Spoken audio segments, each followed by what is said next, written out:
Grid Corolla, orang biasanya menyebutnya sebagai Greco, itu Grid Corolla. Nah, ini merupakan Corolla generasi ke-7 dan juga dia mengusung desain mini Lexus. Dia adalah desain yang paling elegan yang dibuat oleh Corolla, dibuatnya oleh sama Suhu Akihito Saito. Nah, kenapa dia mengusung desain dari Lexus? Karena dia pengen membuat Corolla itu menjadi lebih nyaman, elegan, dan memang terbukti Grid Corolla adalah desain yang paling elegan dari pesaingnya, dari teman-teman ya kayak Civic gitu ya yang dibuat lebih sporty, terus juga Mazda yang dibuat lebih sporty. Ini adalah yang paling elegan. Konon katanya Corolla ini adalah the best Corolla of all time. Dia mempunyai dua varian, yaitu versi SE yang 1300 cc mesin Starlet, dan juga yang di belakang saya adalah versi SEG 1600 cc. Dan juga dia mempunyai kelebihan, daya jualnya tuh paling keren karena dia bisa mengalahkan all new Corolla-nya yang generasi setelahnya. Saya juga penasaran, pengen coba yang namanya Corolla ini. Jangan lupa like, share, subscribe, serta komen di kolom komentar tanpa emoticon, karena kalau tanpa emoticon kita akan lebih viral dan akan sering mengupload video-video sedan-sedan yang kayak ginian. Welcome back to Aspros Auto. Kita cekidot yang namanya Grid Corolla.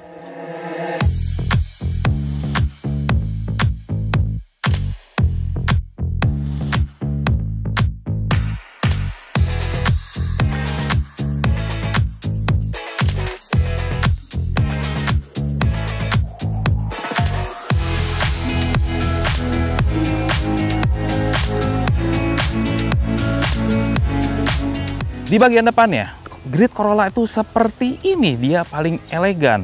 Apalagi di tahun yang sudah facelift, ini seperti ini bentuknya, tapi yang sebelum facelift akan saya jelaskan lagi. Nah, yang sesudah facelift, itu udah pasti grillnya tuh kayak gini-gini, ada totol-totolnya di sebelah sini, chrome semua. Tapi yang sebelum facelift, yang pre-facelift, itu ada garis aja, jadi simple, kebilangnya simple kalau grill yang zaman dulu gitu ya. Terus juga lampu-lampunya masih tetap seperti ini juga sama. Ini sudah plastik, bukan kaca lagi. Dan di bawahnya, kalau versi yang pre-facelift, itu tetap saja ada lampu sen di sebelah sini warna kuning, tapi di sebelah sininya itu agak lebih maju sedikit dan berwarna hitam semua ke sebelah sini. Tapi ini kan ada sedikit bodi sebelah sini, terus di bawahnya tetap saja seperti ini. Kap mesinnya, konturnya tuh kecil sekali, nggak ada kayak apa ya, kayak garis tegas itu nggak ada. Tapi di sini ada kontur sedikit yang agak ke atas di bagian tengahnya. Menarik sekali. Versi SE itu lebih simpel lagi, ininya hitam semua. Chrome udah, pokoknya itu SE aja yang kayak gitu. Terus kemudian ada dua buah keceritan. What the meaning of keceritan? Kita lihat di bagian sampingnya, dia mirip mini Lexus memang. Ingat LS 400, dia mirip-mirip seperti ini, yang belakangnya tuh mengkotak, depannya tuh lancip tapi tetap membulat. Elegan banget, berbeda dengan Honda atau Mazda gitu ya. Di depan juga dia sudah pakai velg kaleng dengan profil ban 175/65 ring 14, pakai dop juga, ada tambahan daging di sebelah sini. Pada bilang tambahan daging itu apaan sih? Ini side body molding, atau biasanya di bawahnya ada tambahan daging, itu namanya side skirt gitu ya. Nah, tapi di sini nggak ada side skirtnya, cuma ada tambahan daging sebelah sini. Dan berbeda dengan yang tipe yang SE, karena yang SEG seperti yang di bawah ini spion dan handle-nya sudah sewarna body. Yang SE itu masih hitam dop biasa, dan juga untuk yang SEG dia pakai warna chrome untuk di sekeliling jendelanya, tapi yang SE itu nggak ada. Terus kemudian juga antenanya biasanya di tahun 80-90 itu modelnya retract ke atas gitu ya, yang bisa ditilep-tilep gitu ya. Kalau ini udah dipindah ke pilar A, jadi makin standar saja. Apalagi yang perlu saya bahas, sepertinya tidak ada. Cukup proporsional lah untuk bodinya si Grid Corolla ini. Enak dilihat dan timeless. Oke, kita ke belakang. Lagi-lagi di bagian belakang dia mengusung tema elegan. Karena apa? Sebetulnya kalau saya lihat gitu secara langsung kayak gini itu membosankan, tapi enak dilihat. Itu yang bingungnya dari Grid Corolla. Enak gitu. Dari bagian atasnya sudah ada rear defogger. Terus kemudian juga perbedaannya, yang pre-facelift dan yang facelift itu di bagian sini. Nah, kalau yang pre-facelift di sebelah sininya orange semua, garnish juga ditembus orange semua sampai ke sini. Tapi yang sesudah facelift seperti ini di tahun 93 ke atas, modelnya agak-agak bening milky white seperti ini. Nah, di sini lampu atretnya, dan di sini juga lampu sennya, ya udah tau lah ya itu apa ya, nggak usah dijelasin lagi. Dan di sini udah nggak ada orange lagi yang menembus sampai ke bagian pinggir sana. Plat nomornya di bawah dan satu buah knalpot yang agak-agak muncul ke bawah. Begitu ceritanya. Sekarang kita ke bagian interior. Kita coba di bagian interiornya ada apa aja di Grid Corolla gitu ya. Di Grid Corolla itu memang seperti sebuah Toyota yang lainnya, enak dilihat, boring sedikit, dan yang pasti dia friendly to use gitu ya, use friendly. Kita dapat dengan jelas mengidentifikasi di sini tombol-tombol apa aja, di sini apa, dan juga ya, nyaman sih. Kelihatannya tuh elegan dan nyaman gitu, mengusung tema desain seperti itu. Di door trimnya, dia di atasnya sudah soft touch semua sampai ke bagian side pocketnya, dan kemudian di sini ada fabric-fabric seperti itu, power window-nya lengkap, auto down, terus juga ada door lock-nya dan ada window lock. Cukup standar untuk sebuah sedan tahun 90-an. Oke, kita lihat di bagian dashboard-nya. Dashboard-nya cukup informatif tapi membosankan juga. Again, gitu ya untuk sebuah Toyota. Nah, di sini ada speedometernya, ada tachometernya, fuel gauge, ada temperaturnya, that's it. Dan juga ada pengaturan dimming di sebelah kanan, jadi supaya nggak terlalu silau untuk lampu speedometernya. Terus kemudian juga ada electric mirror, tapi di tahun 93 atau yang faceliftnya, untuk fungsi retract malah dihilangkan. Jadi yang pre-facelift itu lebih bagus, ada retractable, tapi electric mirror masih tetap tersedia. SEG yang 1300 cc itu nggak ada yang namanya electric mirror, jadi masih pakai tombol-tombolan tombolan tombol apa ya gitulah, ini geser-geser gitulah, masih pakai engkol-engkolan gitu ya kalau yang versi yang 1300 cc nya. Kemudian di sini di tengahnya, oh bentar dulu, soft touch semua sampai kayak setengah sebelah sini. Ini sudah nggak soft touch lagi. Dan di sini ada boxnya tuh gede, cukup gede untuk sebuah Corolla. Side pocketnya juga gede, jadi tapi nggak nampung minuman juga. Nah, biasanya di tahun 90-an itu jarang banget yang dikasih cup holder, tapi ini ada tambahannya, tinggal di-push saja dan ada yang namanya cup holder. Oke, di bagian tengah ada jam digital, ada kisi AC-nya, nggak bisa dibuka tutup untuk di bagian tengah, tapi yang kiri kanan bisa dibuka. Ada tombol hazard, rear defogger, dan single din head unit gitu ya di sebelah sini. Single unit biasanya diubah ke bagian bawah ini untuk boxnya menjadi double din. Oke. Untuk AC-nya, climate control-nya dia sudah ada heaternya, sudah ada cooling down-nya juga, terus kemudian arah semburannya lengkap. Tapi di versi yang facelift, untuk semburan yang di kaki sebelah sini, untuk yang agak-agak ke arah selangkangan itu malah dihilangkan gitu ya. Malah cuman ke kaki doang. Tapi yang versi pre-facelift, untuk yang AC yang ke arah selangkangan itu ada gitu ya. Ya mungkin itu buat apa juga mungkin kata Toyota ke arah selangkangan. Oke, di sebelah sini kalau yang SE atau yang versi yang SE gitu ya, itu cuman nggak ada tombol-tombol seperti ini, tapi dia di modelnya geser-geser aja untuk ke arah kaki doang. Fan speednya sampai 1, 2, 3, 4 sampai 4 speed. Kemudian di sini ada box terbuka sebelah sini, ada asbak juga, ada power socket. Ya, sticknya handle di sini, rem tangannya di sebelah tengah, ada tempat receh, ada 2 dummy di sini tapi ini nggak dipakai. Terus kemudian ada yang namanya, nah di sini juga ada yang namanya box-boxan gitu, dual layer. Nah di sini tuh ada buat nyimpen-nyimpen apa gitu di sebelah atasnya, dan di bawahnya juga ada juga, sama sempitnya tapi ini lebih dalam. Di atasnya ada vanity mirror untuk bagian penumpang saja. Sunshade-nya cukup standar, untuk nyimpan kartu malah nggak ada di sebelah sini. Spion tengahnya mode night and day.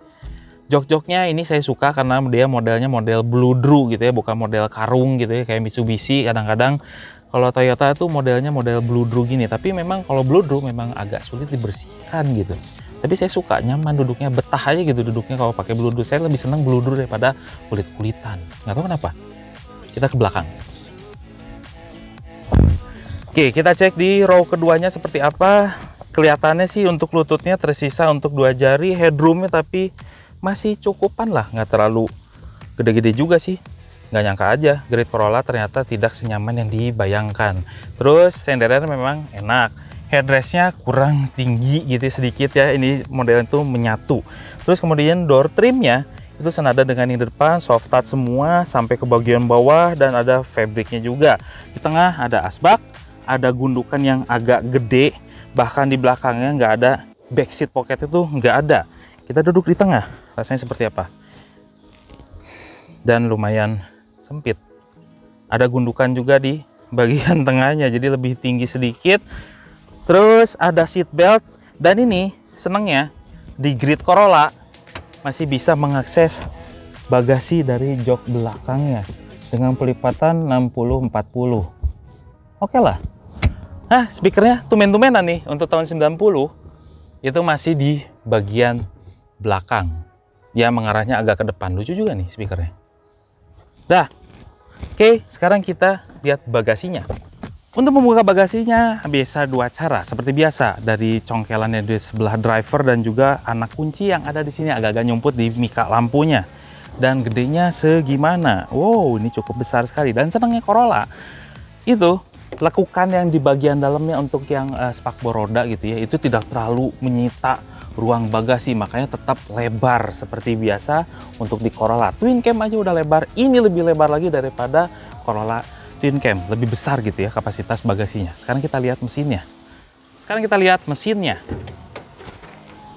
Nah, versi yang saya bawa ini adalah 1600 cc atau SEG. Dia ada dua varian mesin kan, ada yang pakai mesin Starlet 4AFE, ini 4AFE, yang Starlet itu ada lagi. Dan ini 1600 cc 16 valve EFI, punya keluaran tenaga sekitar 115 horsepower. Pengen tahu nih rasanya daripada yang Starletnya. Starlet udah kerasa lah pasti itu agak-agak underpower, tapi yang 1600 nya saya pengen nyobain. Sekarang kita langsung test drive. Yes, sekarang kita coba yang namanya Grid Corolla. Seperti apa rasanya? Seperti tradisi Aspros, kita akan bahas di kursinya dulu. Kursinya tuh empuk, bahannya bludru gitu ya, enak banget untuk diusap-usap gitu ya, halus. Dan ini side supportnya memang gede di bagian samping, tapi di bagian bawah nggak terlalu gede. Tapi at least dia tersangga pahanya, dan juga ada head adjuster untuk mencapai ergonomi sih. Oke lah di Grid Corolla. Udah gitu kita nggak akan capek kalau keluar kota, karena joknya juga apa ya, nyaman aja gitu dipakainya. Visibilitas oke, ke depan, belakang, samping, ini kelihatan kemana-mana. Dan apa ya, kita tuh cepet banget kenal sama yang namanya Grid Corolla. Orang yang baru belajar nyetir kalau pakai Grid Corolla itu cepet banget kayaknya kenalnya sama mobilnya. Kita bisa cepet kenal di mana posisi roda depan, belakang, kiri, kanan tuh cepet banget kita kenalnya. Handlingnya memang tidak secepat Honda Civic atau Mazda Lantis, tapi handlingnya dia lebih mengejar ke kenyamanan, responnya tidak terlalu cepat. Dan bahkan kadang-kadang ini di Grid Corolla itu kayak nggak nyambung gitu antara pergerakan ban sama aspal. Kita gerak kemana kadang-kadang nggak nyambung. Tapi kalau untuk kenyamanan ini oke banget untuk Grid Corolla.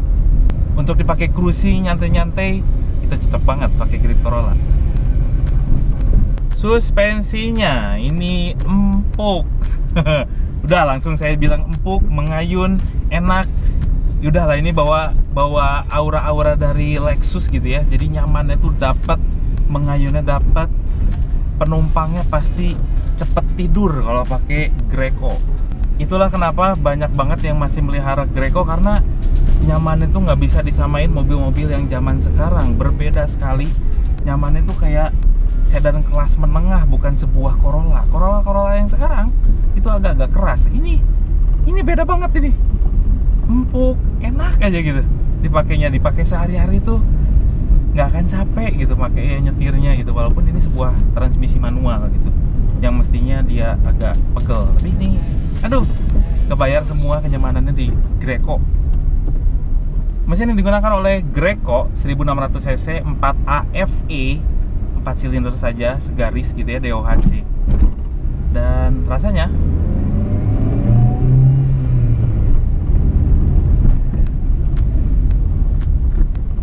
nah, sekali lagi belum ngerasain.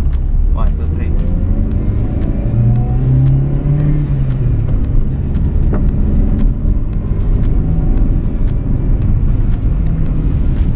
Rasanya dia flat ya, nggak ada yang istimewa di tiap RPM atau RPM bawah, RPM atas, tapi dia cukup flat mengisi di setiap tenaga. Tapi dia tidak menggebu-gebu gitu ya si karakter mesinnya.